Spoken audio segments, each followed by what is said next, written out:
Welcome back to the channel. In this video we're going to be doing a broker FAQ, so I've brought my favourite mortgage broker with me. Hello once again. Wait, is this going before the other one? It doesn't matter. Okay. Yeah. Hello, potentially again, or potentially for the first time. Yeah, so I'm going to have Baxter on the channel probably a fair bit, more often. We're going to be talking about different deals he's doing, we're doing together, talking about different clients. But today's video is going to be an FAQ. We're going to be talking about common questions brokers get, and especially talking about today's current environment in terms of the cash rate, difficulty buying both for owner-occupiers and investors. So I guess to kick off, tell us where you work firstly, and kind of what a mortgage broker does at a high level. So I work for a brokerage called Woodrow Finance. We're based in 17 Mile Rocks. For those who don't know that, that's pretty much Mount Omni. Somewhere in Brisbane. Yeah, that's right. Somewhere in Brisbane. Brisbane broker, but you help people anywhere? Yeah, all across Australia. Like we've done finance for Melbourne, Sydney, pretty much everywhere. That's one of the great things about being a broker is you're truly borderless in terms of the job. Well, that's the thing, right? Like you can do anywhere. You just got to understand like different states have got different there's different buying processes. Yeah. Well, as a buyer's agent, I'm Southeast Queensland, so we really only cover a 30k ring. And so some of the clients we have together are obviously buying in Southeast Queensland, but you can obviously help people everywhere. Yep. And whether you have the property in WA, whether it's in Queensland, New South Wales, you can really help people in any location with any type of property, really. It doesn't matter where you are. Like at the end of the day, it just matters to what banks you've got accreditations with, and we've fortunately got a lot of banks on panel, so we fortunately do pretty much anywhere in Australia. Yeah. And so let's probably start off with what's going on at the moment, and what are you seeing in terms of the cash rate impacting people and people's serviceability? So look, obviously we had, 12 rate rises. 12, 13, I'm losing track, honestly. Anyway, we've fortunately had it stagnate this month. It'll be going, I don't have a crystal ball, potentially up again, supposedly start going down by the end of the year. But the main thing, I guess, from a borrower side is serviceability being impacted. Yeah. To put in perspective, the average borrower has now dropped their borrowing capacity by over $200,000. Wow. Compared to what it was. And that's likely with the majors, I guess. That's probably your mainstream lending that you would have had, say, a mil, and now you're down to 800k. Yep. Well, even people that even people that were $600,000 before are now finding themselves only being able to spend $400,000, and that's probably where the main point of impact is. Those people who, you wouldn't think someone on $80,000 a year with no debt or anything like that. Yeah, would have clean financials if you're starting out. Yeah, exactly about that. And I think they're kind of facing a lot of shock seeing that they can only borrow, $400,000 compared to if you did a calculator 2 years ago. I know. Like $600,000-700,000. People were trying to hand us a couple $1 million 2 years ago. They were dishing out the money. Now it feels like the supply's a lot tighter. Yeah, exactly. So I think that's probably like the main impact that the cash rate rises have had. Yeah. And we're now starting to see banks take a little bit of action and customize to that, but that's more of like a refinance process. As far as like actual buying goes, borrowing capacity is taking a big hit, which surprisingly though, you'd think that would mean that you have far less borrowers, but we're actually like pretty much getting all-time highs at the moment for pre-approvals. Wow. That's great. I mean, we're seeing that on the ground in terms of buyer interest. In terms of stock levels with property, there's not a lot of property out there for sale because people are holding on. But we seem to have buyers coming through the door, going to you guys for pre-approval, and coming to us after they've got their pre-approval saying, I'm ready to buy. So that much I can spend. Yeah, that's right. And so we've got a bit of a wait list on the buying side to try and find the right stock. Well, so that's very interesting. And it's crazy because I think especially like you look at what was all mainstream media at the start of the year talking about how, this is it. It's going to implode, that you're never going to, no one's going to be buying and all that kind of stuff. And we've honestly just seen it continue to go up. Like I said before, pre-approvals, we were forecasting at the start of the year that would probably be just all refinances at this point. People coming off people coming off all those fixed rates are out now. We thought it was just going to be refi. But no, it's literally just, I want to buy. Heaps of first home buyers coming in. This is where you really benefit people. We're getting all these people being stuck on the market for months because it's just so chockers at the moment. So people are finding it difficult to find the actual property. They might be able to get their pre-approval with you, and that's how we come in as buyers agents to help in that journey. With yourself, why would, we've joked about this before, why would you use a mortgage broker when you can do it yourself? I've definitely been in that camp before. So I can talk a little bit about it, but talk about what value a mortgage broker brings to the picture. I think a mortgage broker brings a lot. I mean, the main one that everyone's going to say is, first of all, we'll make sure you get the best rate. And yeah, obviously you go to the branch. What is a good rate at the moment? You tell me. For a standard kind of resi loan or you can talk owner-occupier and investor. What's a good rate look, for most people? For owner-occupiers right now, we are still being able to get rates around 5.8%. Okay, high fives. I mean, I think ours would be about the same. Mm-hmm. Yeah, so high fives for owner-occupiers. There is unique circumstances we can go lower than that, but then you're talking about kind of like green loans and stuff like that. Different LVRs, yeah. For standard lending. For standard, like 20% lending, like a 5.84 would be a pretty like standard, very competitive interest rate. Yeah. And that, don't get me wrong though, if you like a 6% rate's still very good at the moment. Yeah. And then for investors? And for investors, again, probably like low sixes. It's a big range, isn't it? Yeah. For investors, there's a bit more spread in the... Investors is really going to depend on, like, there's a lot of variables in that, but I would still say if you're in like the lower proportion of the sixes, you've got a pretty good rate for your investors. Because I'd say that's pretty spot on where we're at in terms of our portfolio. Our own occupied debt is high fives, and then our investment debt's probably mid to low sixes depending on the loans. So that seems, spot on. So that's one thing, obviously, like making sure that we're picking a bank who's going to give you the best rate and, consistently over the life of the loan, be negotiating with them. So every 6 months, just reaching out to the bank, hey, can you sharpen this interest rate up a little bit? Can you do this? So making sure that you're not kind of stuck on those rates that kind of grow out of fashion. Yeah. Another thing that we do is just like the service that we provide. Like if you're looking for property, I mean, obviously for you guys, you've got your clients, you've got yourself that does that. But if you're looking for property, like just like property reports and stuff like that, I'm not going to go find someone at house. But if you want a bit more info on it, you don't want to be out driving around Brisbane for the weekend like we do. No, I leave that to you. I don't think you're far more accustomed to that than me. So, but if someone finds something that they just want a bit more info on, like property reports, super helpful. Making sure that they know like confidently and getting their finance assured what they can spend. Yeah. So. Just tips on how to actually get your approval, or your offer approved. So going in there and making sure that you've got the best opportunity, even if you have the same offer as someone else, to make sure that you get across the line. Yeah. We'll get involved with all the parties involved in the transaction. So that being obviously yourself, real estate agent, solicitors, all that kind of stuff. I'll make sure that they're all heckling me rather than the client. Yeah. Take a little bit of pressure off, especially for first home buyers who don't really know the ins and outs of what's happening. Having us. A point of contact, Yeah, exactly. I mean, even on Saturdays or something like that, if you're out there, you need help to put an offer down, like what do I put as the finance clause, what do I put as the settlement term, what do I put for building and pest, all that kind of stuff. Just another person you can just call. Obviously, if you're with a branch, you can't really just like, hey, I need a bit of help here, like what do I do? Where's my contact? I think people need that touch point, and it's about building your team. So obviously a broker can make a huge part of your team.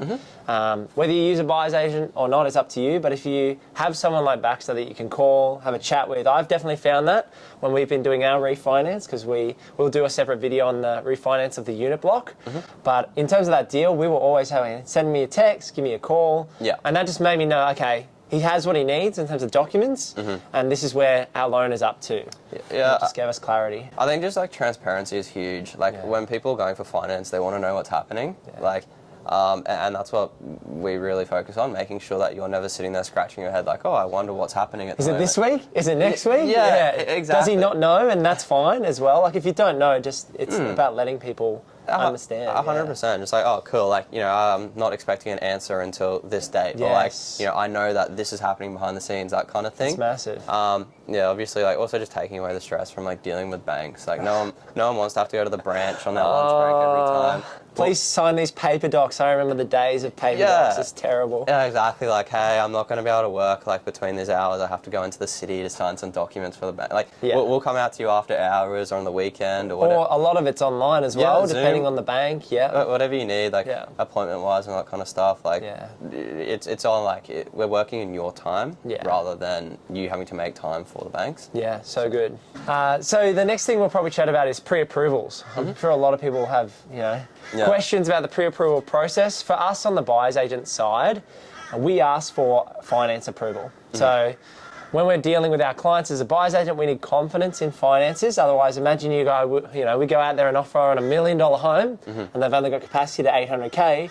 That's not good for our reputation. It's not good for the client because they're unrealistic. So let's talk about what you need in terms of a pre-approval process at a high level. I know there's a lot involved, but generally, what do you need? First of all, that's just like such a relatable situation. Like so many people come to us with contracts like, oh yeah, here's an 800. Oh, don't do that. Don't come to Baxter with it. Well, you can, but it's not advisable to go out and offer on a property unless you understand. Get your finance first, please. Look, the pre-approval, as you said, it's huge because one, it gives the buyer confidence. You're investing a lot of your time to buy. Yeah. You want to make sure that you're confident with that. The seller, it gives them confidence. It makes you more appealing to the seller. You can do 7, 14, 21, or even bid at auction if you're really confident in your finances. Yep, definitely. And even thinking about it from a seller's perspective, if you have 2 offers for, say, $700K to sell your home, and one of them says, yeah, I'm pre-approved with this bank, I'm ready to go, 30-day settlement, 14-day finance, let's do this. And these guys say, I had a look online at my borrowing capacity, I think I can run with it. Who's the seller going to go to, right? That's right. The pre-approval, 1, makes you look like a stronger buyer, 2, gives you confidence, gives all other parties confidence. For yourself, it makes the process so much more stress-free. I agree. Because I guarantee you, calling someone up or a broker up randomly and be like, hey, can you help me? I've got a contract, I've got 7 days to get finance approved. We've gone through that. One of my bad broker experiences many years ago, we won't name them, they were a big broker and we had a terrible experience. Unfortunately, we got the approval from them. They then dropped us 7 days into a 14-day finance clause and said good luck. And so they said basically our application was too hard because we had a bit of complexity. So at that time we had 2 properties. We were buying our own home, which we're about to do the raise and build on. So very excited for that ourselves. But dealing with that broker was a negative experience, whereas dealing with yourself as a broker has been amazing. So I think it comes down to making sure that pre-approval is legitimate and that you have confidence in it, and also that you are honest with the broker in terms of your financial position. Now, we told that broker everything in terms of our information, but they found it too hard. So you've got to make sure you deal with a broker that actually can deal with complexity. If you're an investor, because I'd say at the moment what we're seeing on the ground in terms of the buyer's agency is about 50-50. Yeah. It's very surprising. We're dealing with a lot of owner-occupiers who are struggling in the market. So whether you're an owner-occupier or an investor, make sure you get that pre-approval in place.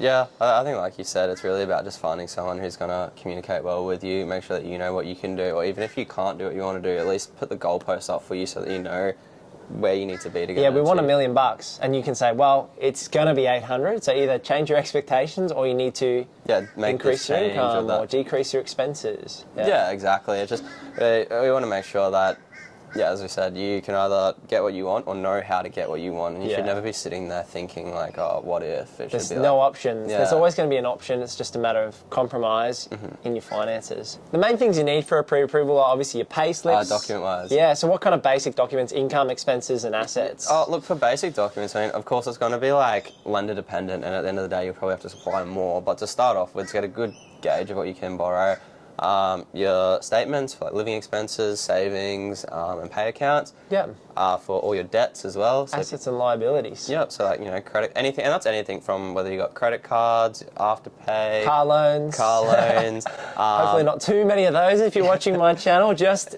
good investment debt. That's all we play in. Good debt. None of those bad loans. And then we have, obviously your pay slips, all that kind of stuff to verify income. And that can be anything as well. When you go for your pre-approval, be fully transparent about your situation. Because remember, brokers are there. They're not there to judge you, or they're not there to say you can't do something. They're there to get it approved. And if you have something on your credit rating, if you have another source of income or something like that, don't hide it, because that's something that they're going to use to either pick and choose banks. This might be your situation, which was because of accentuating circumstances a while ago, but they can work around that. Okay, well, this bank might be ruled out, but this one here will accept that, and they know to go to this bank rather than maybe wasting time getting declined because of that reason, then having to go there. So my big advice there is always be transparent about your situation as well. And also things like Centrelink income, child support, all that kind of stuff. If you're receiving any of that, make sure you always note that down. A lot of people just don't say anything because they don't think that can be used. All that can be used. And that's the main thing, is that you're giving the full picture to your broker. Don't hide anything, because I'm sure you've had some can of worms, whether it's going to the casino too often or causing a bit of trouble, or like you said, not showing other expenses. So you've got to show all of your accounts, whether it's credit cards, your main bank accounts. Give all the information to the broker so that you can make an informed decision and work together to find the right lender. Unlike casino thing, just because you're pulling out more than you're putting in, it doesn't mean it It's not a business income. It doesn't count as income.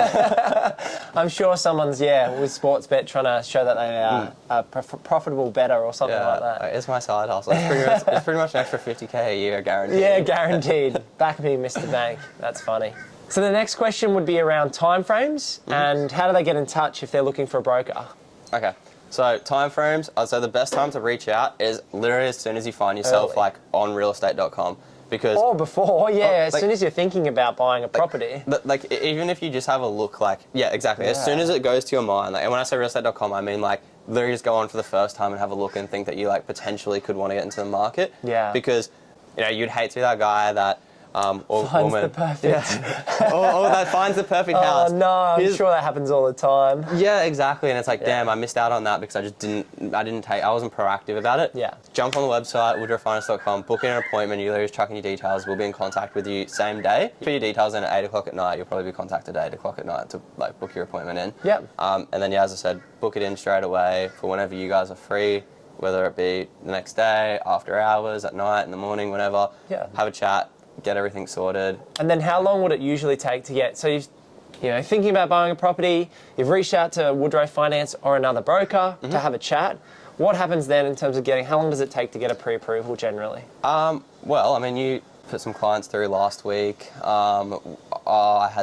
We had the appointment with them on Wednesday afternoon, and they had applications to sign by Thursday afternoon. That was quick. So that's probably very quick. I don't know if you can commit to that. Within a week or two, I'd say generally. Yeah. To give yourself a little bit of time, but look, to be safe, say 7 days between turnaround times. But the thing is, like, that's so good, mate. we work on your time, right? Yeah. So we want the clients.